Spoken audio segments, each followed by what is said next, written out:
Meskipun dulu kamu milih 01, dapatnya 02. Itu barokahnya Indonesia. Milih 1, dapat 2. Betul, saya itu punya doanya Mbah Mun. Sebelum wafat beliau itu nyatet doa. Itu diantara doanya itu Allahumma alqi bainahuma ulfatan wa mawaddatan. Ya Allah, jadikan dua tokoh ini yaitu Jokowi dan Prabowo, Pak Jokowi dan Pak Prabowo ulfatan, saling asih dan saling mencintai. Dulu ketika masih panas itu saya baca doa itu agak ini bener gak? Saya Jumat sebelum Yai Haji itu masih ketemu Jumat. Beliau cerita kalau mau ketemu Megawati, terus ketemu Bu Mega di Sabtu. Ahad beliau terbang ke Mekah, terus Selasanya wafat. Selasa keberapa itu hanya hari Selasa. Itu diantara doa yang dititipkan sama anak dalam itu, doa itu. Yang baca juga agak-agak ini yang bener aja doa ini. Terus uniknya doa itu ditutup min abdikal fakir memun zubair. Ya Allah, jangan lihatlah saya, kata Bangun di doa itu, lihatlah saya yang berdoa. Barang kemarin setelah pelantikan menteri ternyata seperti itu saya tambah kagum bahwa kita punya guru seorang wali, jadi doain sesuatu yang mukal saja kesampaian. Saya ini 2 kali wali kota di Solo, menang, kemudian ditarik ke Jakarta, gubernur sekali, menang, kemudian 2 kali di pemilu presiden juga menang. Mohon maaf Pak Prabowo.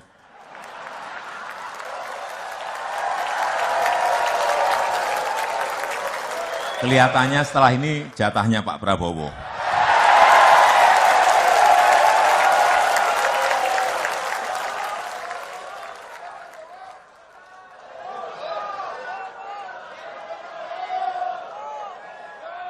Bismillahirrahmanirrahim.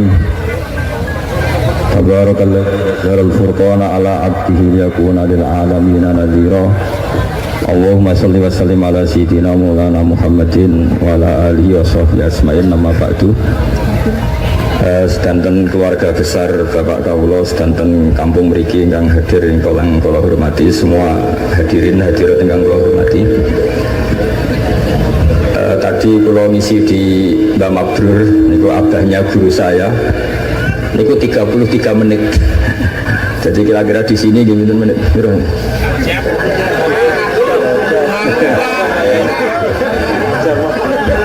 Saya kemarin dengan Ganjar itu gubernur Jawa Tengah itu malah 7 menit. Karena apa ya? Tak anggap iman itu kan sudah mulai kecil sampean, kok ijek-ijek mulang itu piye.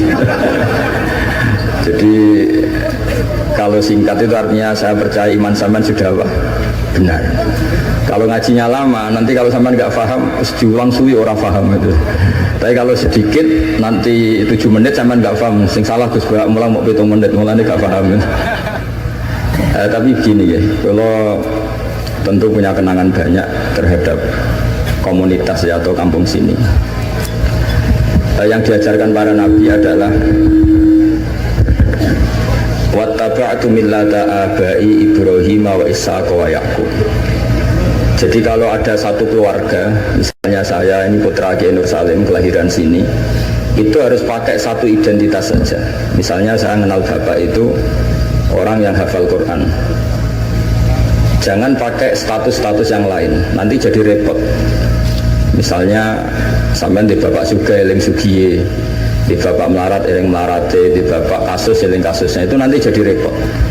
Inginnya Allah semua orang hanya pakai status, semuanya adalah hamba Allah Subhanahu wa Ta'ala. Karena itu yang status permanen. Sampean sowan Allah itu sekalipun presiden itu tidak siapa-siapa, semuanya hambanya Allah Subhanahu wa Ta'ala. Sehingga ajaran Nabi yang abadi diantaranya adalah saksikan bahwa saya adalah Abdullah wa Rasuluh, saya ini hamba Allah.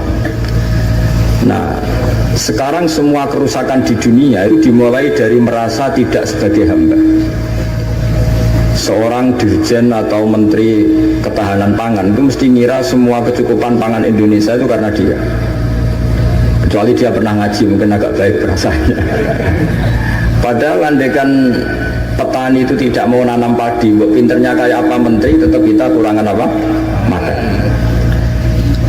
Masalahnya ketika petani menanam padi terus itu biasanya karena nggak punya selera atau karena bodoh. Nah barokahnya bodoh itu mereka tidak nekuni profesi lain, nanam padi terus. Artinya ada padi banyak itu ya barokahnya orang bodoh. Makanya saya ini terkenal kiai pembela kaum bodoh. Karena kalau pinter terus gak nanam padi itu gak ada gunanya. Profesor ketahanan pangan kayak apa rapatnya, kalau gak ada yang nanam padi mau apa? Menko Polhukam juga gitu, buat rapat untuk kestabilan tapi rasa masyarakat tidak tepo seliro, tersinggung sidik bacokan, tersinggung sidik carok. Apa gunanya kepintaran para Menko Polhukam kalau perilaku masyarakat gampang konflik? Jadi sebetulnya pengendali Indonesia itu kita semua. Maka sebetulnya yang pembantu presiden ya semuanya, yang jaga keamanan yang jenengan semua. Kalau nggak mudah konflik ya Indonesia nopo. Mungkin bedanya sampean dengan menteri keren sampean. Mereka digaji sampean sudah tidak butuh gaji. Jadi ini kelebihan yang kita harus bangga. Makanya saya kalau jadikan, saya pernah ditawarin jadi PNS Kemenak, saya nggak mau. Takut saya biasa nggak butuh gaji menjadi butuh apa? Gaji. Kan keren nggak butuh apa? Gaji. Nah ini penting saya utarakan supaya agama ini terkonsep secara permanen. Sehingga dalam tradisi ulama, agama ini tidak pernah dipasrahkan ke siapa-siapa. Karena yang ngurusi agama ini hanya Allah Subhanahu wa Ta'ala.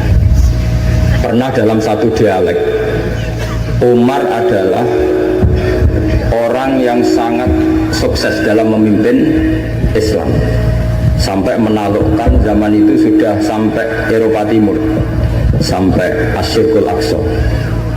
Sehingga kayak apa kerinduan orang sama Sayyidina Umar radhiyallahu anhu.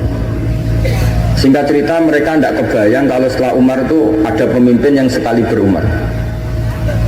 Sehingga Umar dipaksa dengan tanda kutip dipresur supaya bikin pengganti suksesi. Setiap Ibnu Umar anaknya jalan-jalan kemana-mana itu mesti masyarakat bilang gini, Mbok yo abah kamu itu bilang ada suksesi supaya pemimpin ini jelas tahapannya.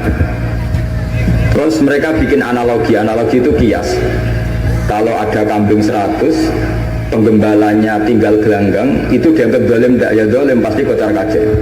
Apalagi ini penggembala manusia. Kalau suatu saat Umar meninggal, itu pasti kacau. Umar sempat tertarik sama pikiran itu, sehingga beliau ingin menunjuk seorang khalifah pengganti. Lama-lama beliau bangun terus bilang gini, tidak jadi ya. Agama ini yang punya Allah, jadi nggak boleh dipikir oleh Umar. Agama ini pernah ditinggalkan orang yang lebih baik ketimbang saya, yaitu Abu Bakar, tetap jalan. Dan agama ini pernah ditinggalkan oleh Rasulullah SAW, orang terbaik di dunia, dan tetap jalan. Karena yang ngurusi Allah. Makanya sekarang nggak ada wali songo. Mungkin zaman wali songo Panjunan tidak seperti ini. Tapi sekarang dipimpin Ustadz TPG, Islamnya lebih maju ketimbang zaman dipimpin wali songo. Bukan karena ustadznya yang lebih hebat dibanding wali songo, memang agama ini diurusi oleh Allah Subhanahu wa Ta'ala. Ustadznya kasus ya agama jalan. Itu banyak cerita-cerita di TV ustadz apa? Kasus agamanya juga jalan. Ada kiai ditangkap KPK, agama juga jalan. Karena agama ini nggak bergantung seorang kiai, juga nggak bergantung kemenak. Agama ini yang mendesain, yang menjaga hanya Allah Subhanahu wa Ta'ala. Cerita paling modern itu Uni Soviet. Uni Soviet itu negara komunis. Ratusan tahun orang Islam dikooptasi di Uni Soviet. Tapi mereka Islamnya luar biasa, menyembunyikan Islamnya. Belajar tauhid di basement, di tempat-tempat sembunyi. Ketika Uni Soviet hancur lewat Glasnost Perestroika itu langsung jadi negara Islam. Ada Uzbekistan, Tajikistan, Ceknya, itu semuanya jadi negara Islam. Artinya gini, agama ini pernah jaya bahkan saat dikooptasi Uni Soviet. Indonesia juga pernah jaya padahal dijajah Belanda 350 tahun. Justru menjadi masalah kalau kita ini terlalu bergantung negara. Kiai gelem mulang nak untuk bos, santri gelem mondok mergo kepalanya dicatat di negara sehingga dapat fasilitas. Oke, negara baik kita akui. Tapi itu nggak bagus bagi kita kalau terlalu bergantung. Karena biasanya kita berkontribusi kepada agama, sekarang mendapat dari negara untuk ngurus agama. Masalahnya bukan di ngurusnya, ketergantungan ini yang menjadi Islam nanti bahaya ketika ada masalah. Nggak biasa imun ya, nggak biasa kebal. Sehingga pikiran-pikiran para ulama dulu, cara berpikir itu, agama ini harus dijaga karena kita yakin Allah yang menjaga. Kenapa saya cerita demikian? Karena Islam di Indonesia sekarang itu luar biasa. Katanya malah Islam terbaik di dunia sekarang. Kenapa kok terbaik di dunia? Kenapa Islam Indonesia punya gelar terbaik di dunia? Di mana-mana, di Mesir, di Syria, di Irak itu konflik.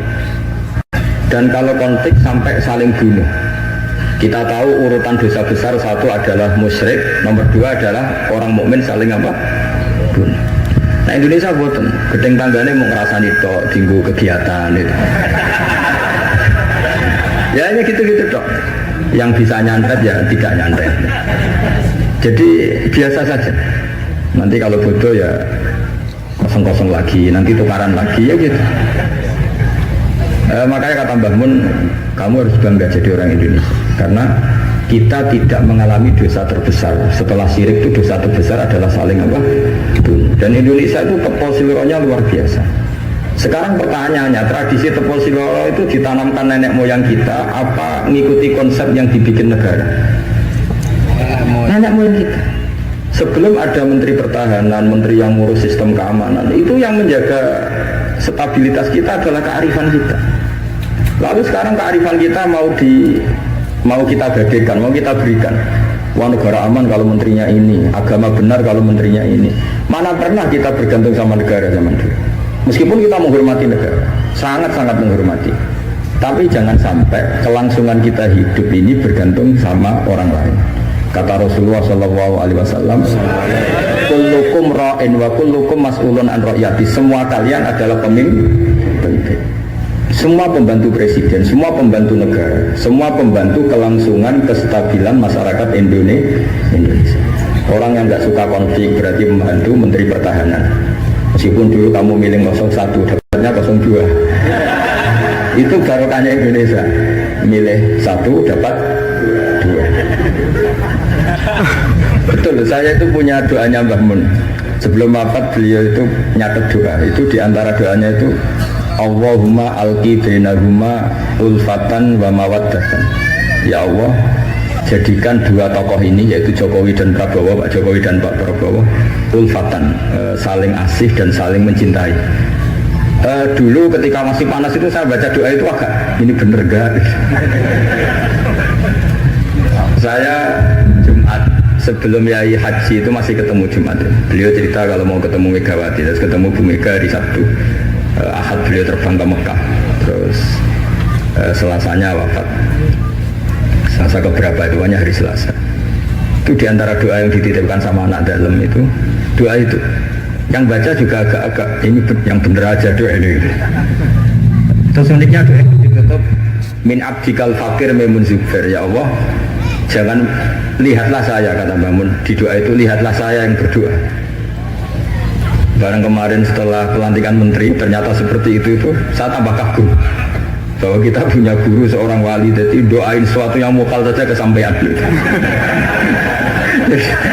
Doain yang mukal saja sampai tag itu sekarang masih saya simpan, tulisan tangannya Mbah Mun. Itu dulu diberikan anak dalam.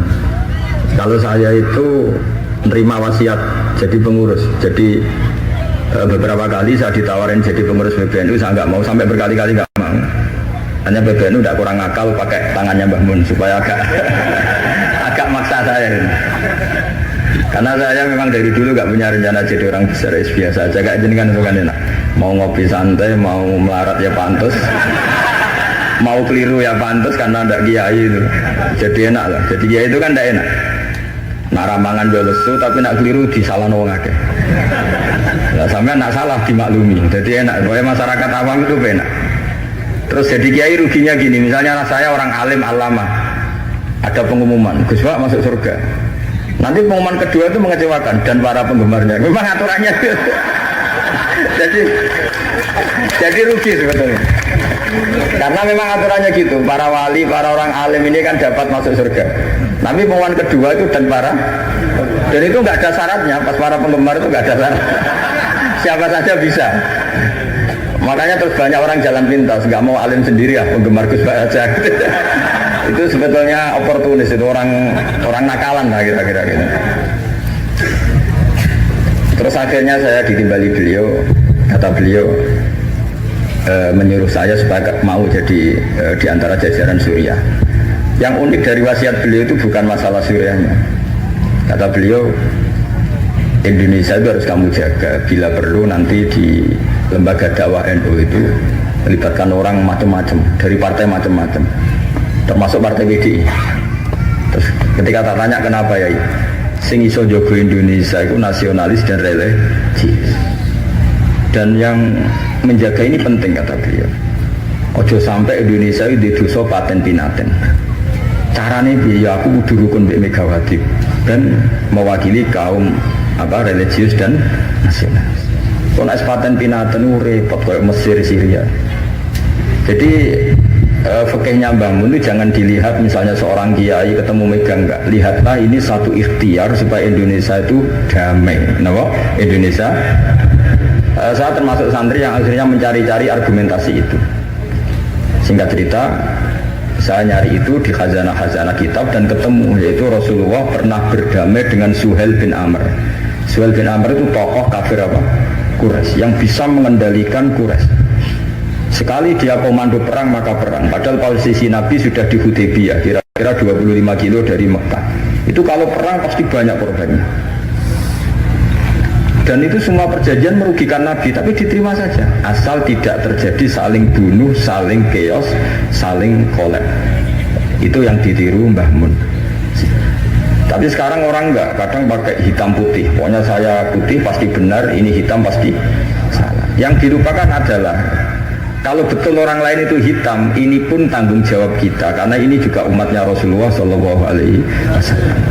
Sekarang ketika kamu melihat orang salah, itu jika itu bagian dari keluarga kamu, inginnya memberi sanksi apa membenahi?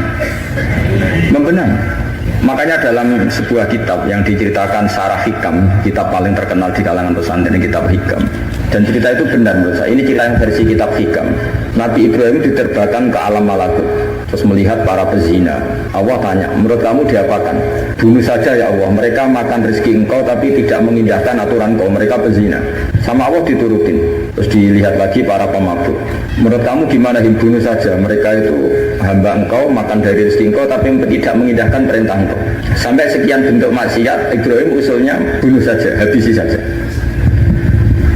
Lama-lama suatu saat, ini cerita yang di Sarah Hikam, Ibrahim disuruh nyembelih Ismail. Yang terkenal dalam riwayat memang yang disembelih itu siapa? Ismail. Meskipun ada perdebatan ulama apa Ismail apa Ishak, tapi kita milih yang Ismail saja. Umumnya orang meyakini itu siapa? Ismail. Nabi Ibrahim itu kagetnya bukan main, ngetek. Ya Allah yang benar saja, ini samratu fuadi, ini buah hati saya, kenapa engkau suruh membunuh? Jawabannya Allah, Ibrahim kamu ingat gak ketika kamu melihat orang-orang maksiat usul ke saya supaya dibunuh ya Allah. Kata Allah, aku itu ya gelo, itu sih gawe aku enak usul kon motan-motan ini. Kon saiki anakmu sih gawe aku. Takon mati ini keberatan. Nangis Nabi Ibrahim. Ini pelajaran bagi kita. Kowe nek ora misale nyuwun sewu cawe wedok nganggo sepeda motor luwanan sebuwan, anake sapa luput suruh. Tapi nek delingno, niku ponakane jenengan pas. Mesti gitu. Sebetulnya keantian kita pada maksiat itu bukan karena maksiat, plus orang itu tidak keluarga kita. Gayanya saja kamu tegas, sebetulnya enggak juga. Gitu. Jadi ini pelajaran bagi kita. Coba misalnya gini, ada orang salah koruptor, kamu mesti benci sama koruptor. Coba bayangkan kali itu anak kamu, mesti dungu ya wong kim buatan tonangan. Nah, sama. Ini masalah Rasulullah itu melihat semua umatnya adalah anaknya. Sing lagi abangan, sing lagi setengah abangan, sing hitam, semuanya adalah Maka kalau ini semua umatnya melihat orang abangan, ya pikirannya itu memandu mereka tobat, bukan malah dianggap kafir. Makanya kita menolak faham takfiri, faham yang mengkafirkan orang lain. Karena ibaratnya faham takfiri itu enggak rasional, secara fikih enggak rasional. Allah yang Tuhan saja, yang punya semuanya, itu jelas ngendikan qul ya ibadiyalladzina asrafu ala anfusihim la taqnatu mir rahmatillah. Terus ayat wa anibu ila rabbikum. Orang-orang yang sudah melampaui batas oleh Allah dipanggil, ayo kembali ke saya kembali. Kemudian orang-orang takfiri ini, orang-orang ekstremis ini, hamba Allah yang sedang maksiat dianggap tidak Islam atau kafir, keluar dari area kemukminan.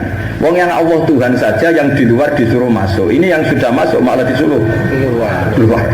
Coba Nabi diutus jadi Nabi itu untuk mengislamkan orang kafir apa untuk mengkafirkan orang Islam? Ya Nabi lo diutus itu untuk mengislamkan orang kafir apa mengkafirkan orang Islam? Mengislamkan orang. Makanya aliran-aliran ekstrim sidik-sidik ngafirkan orang itu satu mesti goblok, mesti. Dua mesti nggak tahu ngaji. Tiga terlalu semangat tapi khazanah ilmunya itu pas-pasan. Karena tadi kebencian kita ini pasti ada unsur dengan tanda kutip nafsu. Ya tadi kamu benci sama cawe wedok yang kuatokan cekak sepeda motor buanter. Barang mbok pisoi jumlah wong ayu banget seneng kowe. Kira-kira masih misoi ndak gitu. Itu mesti atau gini, kamu benci sama orang yang nyulayani janji. Zaid tidak janji sama kamu mesti marah. Jadi ono gak rene gini-gini. Coba Zaid itu orang yang ngutangi kamu. Berani enggak ngumpat-ngumpat Zaid meskipun nyulayani janji. Zaid itu orang yang memberi tangan kamu 10 juta terus janjian nyulayani janji. Bisa enggak kamu bentak Zaid? Terus gak ditagih sewenang. Artinya ketika kamu disulayani janji marah itu mesti gini, sudah nyulayani janji plus tidak berjasa.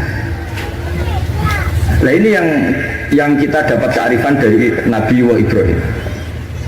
Saat kita enak saja usul orang maksiat dibunuh dimatikan oleh Allah, itu plus mereka kebetulan tidak anak kita. Coba andaikan zaman di alam malakut Ibrahim tahu yang nakal itu anaknya, apa kira-kira usul demikian?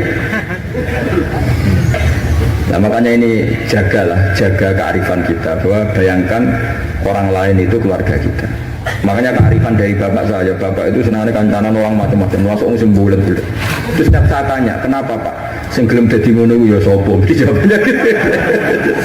Karena itu kearifan. Sing gelem dadi ngono iku santrinya bapak dulu yang bulat ya banyak. Iya itu bengkel, lara gelem dadani barang rusak ya rasa jadi apa? Iya. Makanya saya ini keterusan, saya termasuk jenis kiai yang enggak tegas. Tapi karena kearifan, kiai yang terlalu tegas sebenarnya dapati arif. Ya tadi, bayangkan itu anak kamu, kepengen ngaji malah diboyong. Cara itu anakmu, Pak Yai memberi kepengen didadani malah jiran balik. Jadi ini pelajaran bagi kita. Jadi coba khazanah-khazanah itu jangan sampai hilang. Memang ada banyak riwayat tentang Nabi Ibrahim menyembelih Ismail. Sebagian kitab meriwayatkan bahwa Ibrahim itu saking senangnya sama Allah, ditanya Ibrahim, andaikan kamu punya sapi sekian, kamu korbankan untuk saya enggak? Iya ya Allah, untuk taqarrub ilaika. Kurban itu maknanya satu prosesi ibadah untuk mendekatkan diri kepada Allah. Mana ada terima sapi unta, nak jenengan nyuwun anak kula mau tak korban. Terus dites tenan disuruh nyembelih apa? Ismail. Tapi saya lebih cocok sama riwayat yang diterangkan di syarah kitab Hikam tadi. Jadi beliau mengalami kasaf, diangkat kasaf itu satu kemampuan untuk melihat alam gaib. Kemudian dipertontonkan Allah alam malakut. Terus Ibrahim main usul supaya orang-orang itu dihabisi. Suatu saat itu tadi diingatkan Allah, coba anak kamu sembelih. Lu gimana ya Allah, ini samratu fuadi buat saya. Terus kata Allah, ketika kamu usul langsung tak turuti, kok saya usul kamu pikir-pikir katanya. Tapi ini anak saya, memangnya yang saya bunuh itu hamba siapa? Itu juga hamba saya kata Allah. Nah semenjak itu Ibrahim jadi halim. Ibna Ibrahim ala halimun Allahu munib. Semenjak itu dia jadi halim, beliau jadi halim. Halim itu mudah memaafkan. Dulu enggak ya, agak temperamental. Makanya dalam tafsir diterangkan ketika Ibrahim ekstrim mematai beberapa berhala itu di Quran dijelaskan sami'na fatay yadhkuruhum yuqalu lahu Ibrahim. Fatan itu anak muda, jadi gejolaknya masih kuat sehingga frontal. Tapi ketika Ibrahim sepuh itu semua proses dakwahnya itu halus. Ya kira-kira mirip Wali Songo. Tapi itu bahasa yang salah ya, Wali Songo yang mirip Nabi Ibrahim nanti. Makanya yang benar itu madzhab ahli sunnah wal jamaah. Lah Islam Nusantara itu nama lain yang ingin ikut ahli sunnah wal. Jangan ahli sunnah wal jamaah sekarang ikut Islam Nusantara, itu kacau nanti secara. Sering saya ditanya, Gus Islam Nusantara itu kan firqah sudah 73 ditambah Islam Nusantara 74. Ya kacau kalau seperti itu ya enggak. Islam Nusantara itu ya maknanya ya karena kita punya kultur, punya budaya, dan budaya itu budaya Indonesia. Tentu misalnya orang Arab pakai jubah itu ya sunnah, kita yakini sunnah. Tapi orang Indonesia ya sudah cukup pakai hem, itu juga sudah sunnah. Jangan kayak orang Madura, karena kalau yang jubahan kiai ke Arab Saudi, supir taksi dicium, tukang angkot dicium, karena semuanya pakai apa? Jubah. Itu guyonannya orang Madura kan. Setelah di sana jubah itu pakaian nasionalnya orang Arab. Oh iya iya. Makanya kalau melihat film Arab itu bingung, karena yang soleh sama penjahat sama-sama macaknya seperti itu. Kalau film Indonesia kan gampang, yang preman tatonan pakai celana jeans sobek-sobek, yang kiai pakai koko, kan enak. Ini yang soleh, ini enggak. Kalau film Arab bingung loh. Makanya kalau orang abangan lihat film Gus Abu Jaldi karena karena itu. Film Arab itu repot, film Arab itu. Dan lucunya orang-orang Arab itu meskipun fasik itu kalau sumpah ya bilang wallahi. Itu yang sering haji, sering umrah kan tahu, orang Arab kalau marah siapapun ya bilang apa? Wallahi. Nah itu maksudnya Nusantara. Tentu kita tetap yakin jubah, pakai jubah itu sunat, pakai seperti itu sunat. Tapi nggak usah berlebihan, terus harus seperti itu. Karena kewajiban kita yang penting adalah satrul aurat, nutupi aurat, meskipun dengan cara negara masing. Nah, negara masing-masing ini kemudian oleh kiai kadang diistilahkan apa Islam Nusantara. Sama lihat kan ulama-ulama Turki ya pakai turbus, pakai peci, yang ulama Rusia ya pakai baju khas Rusia. Ya semuanya pakai khas daerah masing-masing dan itu nggak masalah. Karena kata Allah wa ma arsalna mir rasulin illa bilisani apa kaum. Semua rasul itu punya tradisi sesuai tradisi kaumnya masing-masing. Tentu tradisi yang positif. Jadi tidak perlu diperdebatkan. Tapi tetap saya ingin berkeyakinan bahwa pakai jubah itu ya sunat, pakai hem ya sunat, pakai pakaian ala Indonesia yang santun itu juga apa? Sunat. Karena sakofa itu satu tradisi. Nah, bayangkan kalau tradisi itu terjadi di perdamaian, kayak tadi Tepo Seliro. Sebelum ada Menteri Pertahanan, sebelum ada Menko Polhukam, sebelum ada polisi, orang Indonesia itu, misalnya dulu di sini ada Bandar Sam, ada orang-orang sepuh. Itu saya ngapain nom-nom tukaran rebutan warisan sisin, sungkan sing sepuh. Jadi tanpa ada polisi ini sudah ada kearifan yang bisa mengendalikan orang tidak rebutan warisan, tidak konflik. Sekarang enggak, ambil dulur konflik yang pengadilan. Banyak enggak orang konflik harta warisan sampai ke pengadilan? Enggak ada. Artinya apa? Ketika ada lembaga peradilan justru kita kehilangan kearifan. Makanya ngaji di sini saya mau minta sekali tradisi-tradisi kearifan kita hidupkan lagi. Ini yang terakhir saya cerita sujud. Terus orang terlatih tanggung jawab sendiri. Rasulullah itu betul bisa nyafaati, itu semua ulama ijma, Rasulullah bisa mensyafaati.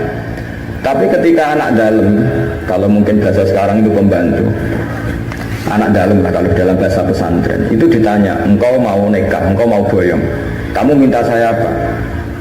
Ya Rasulullah saya kasih waktu 3 hari untuk menentukan saya minta apa. Setelah 3 hari, anak itu ketemu Rasulullah. As'aluka murafaqataka fil jannah. Saya minta supaya jadi temanmu di surga. Nabi tanyanya unik. Kamu diwarai orang apa karena kamu sendiri? Jadi kalau orang pintar dadakan itu bikin orang curiga. Kamu pintar sendiri apa diwarai orang? Enggak ya Rasulullah. Setelah saya angen-angen semua dunia ini zailah, bakal hilang. Kemewahan dunia, kenikmatan dunia pasti hilang. Yang enggak hilang adalah kenikmatan di akhir. Maka saya minta satu saja. As'aluka murafaqataka fil jannah. Saya minta menjadi teman kau di surga. Apa jawabannya Nabi? Itu saja, tidak yang lain? Iya ya Rasulullah. Jawabannya Nabi itu nih. Fa'inni ala nafsika bikasrati sujud. Saya masih ingat teksnya. Fa'inni ala nafsika bikasrati sujud. Saya minta tolong, bantulah saya. Kamu harus memperbanyak sujud. Jadi makanya semua kiai, semua habaib, semua orang alim siapapun yang ingin mendapat syafaat Rasulullah SAW tentu onok modalnya. Mungkin yang kaya ya sedekah, yang miskin sabar, yang ya pokoknya ada amalnya. Nggak boleh gratisan. Nang dunia ora oleh gratis, yang swarga gratis. Jadi Nabi jelas menjawab, fa'inni ala nafsika bikasratis sujud. Maka bantulah saya, kamu sendiri harus memperbanyak sujud. Kemudian ahli fikih itu mengkaji sujud itu apa. Menurut cara yang disepakati ulama, yang mesti benernya adalah diletakkan al-yaden, 2 tangan berarti berapa? 3, ar-rukbaten 5, al-qodamen 7. Makanya ini yang disepakati ulama. Tapi banyak juga ulama yang mengesahkan sujud cukup pakai jabah. Jadi kalau ada orang desa sujud terus agak ngongkrong, yang penting baduke itu memplek, itu ada juga ulama yang bilang yang penting jangan dilakukan imam musola, nanti dianggap ya masuk imam musola kok sujudnya seperti itu. Jadi prosedurnya seperti itu. Jadi tetap Nabi itu inginnya umat ini memberi kontribusi. Jadi Nabi tidak langsung bilang iya saya syafaatin, tidak, tapi Nabi ngendikan fa inni ala nafsika bikasrotis sujud, maka bantulah saya dengan memperbanyak sujud. Ya, ngoten mawon. Assalamualaikum warahmatullahi wabarakatuh.